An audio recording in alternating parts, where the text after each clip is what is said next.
Hey, what's up, guys? This is Matt.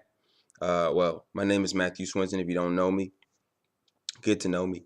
I think it's worth it, but if you don't agree, then we can pray about that. Say, no, I'm joking. So, first of all, this is my first real YouTube video. So, I'm wearing my hat because this is my most comfortable place.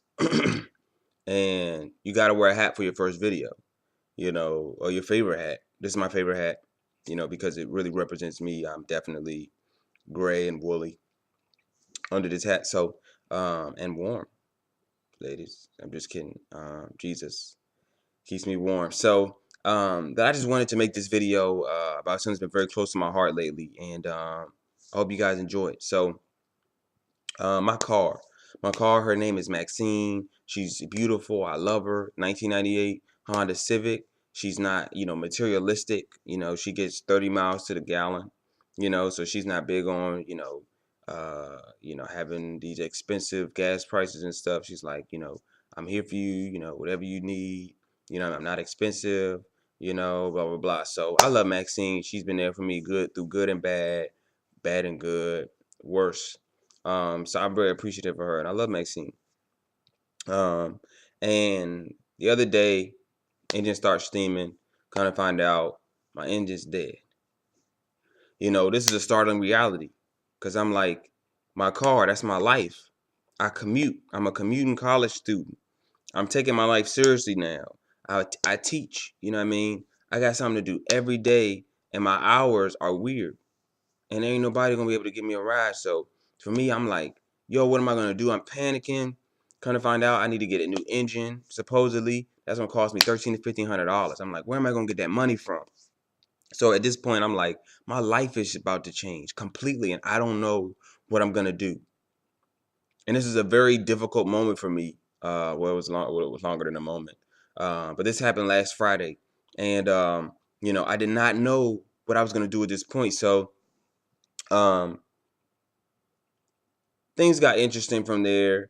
I prayed, and I'm talking about I really prayed because bad times they bring us to a certain place. So I really prayed, like one of those prayers where you're like, God, you know what? You want to know what? Yeah, everything's gonna be all right. And not one of those like everything's gonna be all right because God's gonna just bless me with a new car or anything crazy like that. But the fact that I know that God's been there all this time, He's not just gonna be like, dang man, now you don't got a car, what you gonna do now? Now you look dumb. Because God ain't like that. You know what I mean? Or at least the way I know him, he ain't. And He's not like that in the Bible either. But that was a very difficult situation for me. Um, but because of the fact that this situation happened, it brought me so low to the point where I learned some very good lessons that I think that will benefit all of us. The first lesson was this. I learned this. My identity is not found in my money or in me, having a car. Not even just having a car, but owning a car. You know what I mean? Especially for a man, you think, a lot of these things like money, of having a car, especially owning your own car, man, that's kind of like swag by itself. You know what I mean? This stuff is mine. No matter what anybody else thinks about me, I know inside of me that this stuff is mine and I got it. You know what I mean? And that will make you walk differently, talk differently. You know what I mean? Everything. You know what I mean? When you like somebody give you a ride somewhere and you like, dang, when they gonna leave? I don't want to ask because I don't want to get in nerves because then I got to get a ride next time. And I don't want them to charge me no gas money because I ain't got no money. That's why I don't got no car. You know what I mean? So you know what it's like, though, to have your own car. You can come in the party when you want. You can leave when you want. You can come back. You could go get some food, come back. You can do what you want, man. And not have to ask nobody no questions, not to talk to nobody, all that stuff. So, you know what that's like. But what I learned was that with or without these things, with or without money in a car, I am neither a winner or a loser. You know what I mean? These things don't determine whether or not I'm winning or losing, And for me, this was very important because when I lost my money and I knew that I'm about to give up all my money and even money that I don't have and be in debt to people, that I'm not a winner or a loser. I felt like I was a loser at that point. I'm like, yo, Matt, look in the mirror. You don't have no money and you don't have a car. You're a loser. If a girl looks at you, tell her, look the other way. You don't want to look at me. You know what I mean? And it's just like I looked at myself differently. I look in the mirror and be like, man, you just ugly, dude. And just this crazy stuff. Like all of a sudden I realized my self-image was wrapped up in these things. I didn't even realize it. And I think that can happen to all of us. You know what I mean? The things in our life that cause stability and control for us, you know, a lot of times can end up dictating who that we believe that we are. We look in the mirror, we say, I work here, or I am this, or I am that. But at the end of the day, you know, especially for me, because my religious choices, I'm a Christian, you know, so for me, you know, at the end of the day, I'm a Christian. I am a servant of Jesus, and one day I'm gonna go to heaven. That's what I believe. You know what I mean? So my identity is not supposed to be wrapped up in my money or my car, because when it's gone, I'm nothing. And that's how I felt. You know what I mean? And it's not a good feeling. And I think there's some people that will like this video just because of that. Now, the second lesson I learned was that bad times don't only come because of sin. You know what I mean? A lot of times that people are like, you know, what's going on in your life? That's because you're doing something wrong. I told you. I told you you're not supposed to be with her. I tried to tell you, and now your life about to fall down around you, and you just going to die. You know what I mean? Like, people say some crazy stuff, especially old Christians. But another thing I learned was that good times don't necessarily mean that you're doing anything right.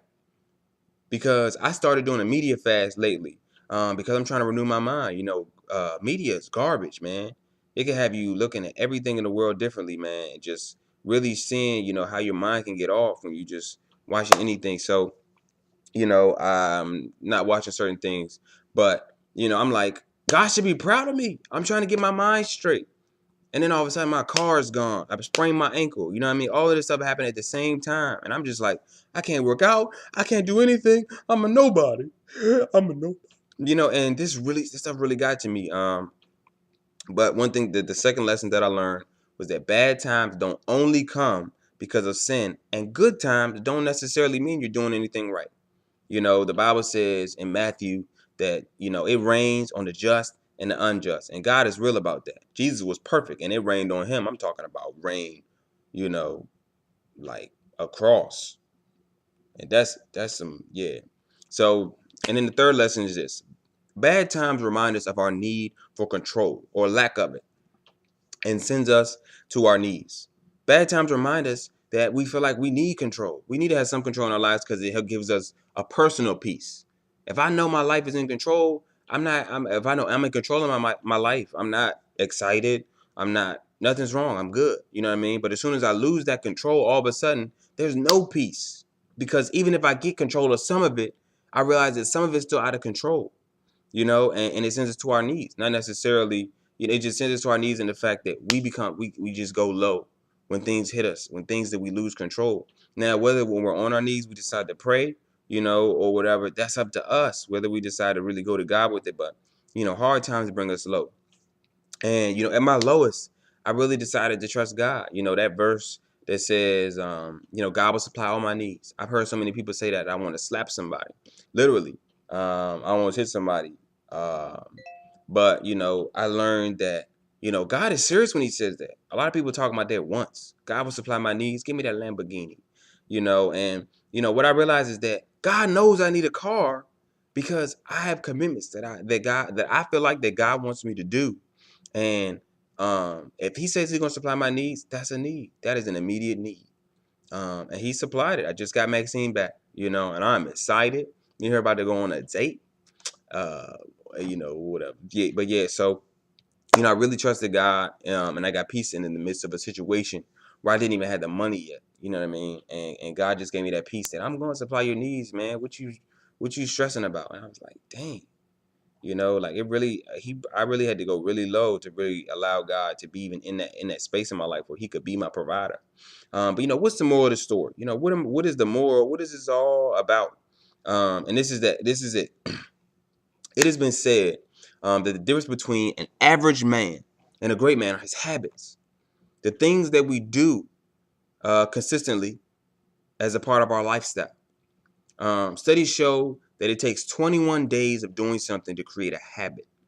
So let's create some good habits during our good and bad times, such as spending 10 minutes reading our Bible and 10 minutes praying daily at the same time every day. 21 days. Okay, so that means if we start tomorrow, that we will end on April the 18th, and we'll see where we're going to go from there. But I'm committing, and I'm letting you guys know this, and I'm committing to giving this my best shot. And I love it if you guys would join me. If you guys would try it out too, because you never know You know, life is hard. People, situations, stuff comes up. You know, but at the same time, we make time for the things that we need to daily. You know, so I'm not for real. For real, I'm not even sure that this is even about God for me. I mean, it is to an extent, but at the same time, I know that I want to be consistent with God. I know that it's very important to me that consistency is key, you know, and I want to create a habit to where God is a part of my lifestyle. You know what I mean? Because I've been just, life is just interesting, and it's really important to me. So I would love it if you guys would join me on this journey. I promise it'll pay you dividends, and if it doesn't, I'll pay you dividends. And by dividends, I mean I'm an algebra teacher, so I'll make something up. But um, thank you for watching this video. I appreciate it. You know, I love you guys. Even if I don't know you, so you might be kind of freaked out by that. Good. But yeah, so thanks for watching, and may the odds ever be in your favor.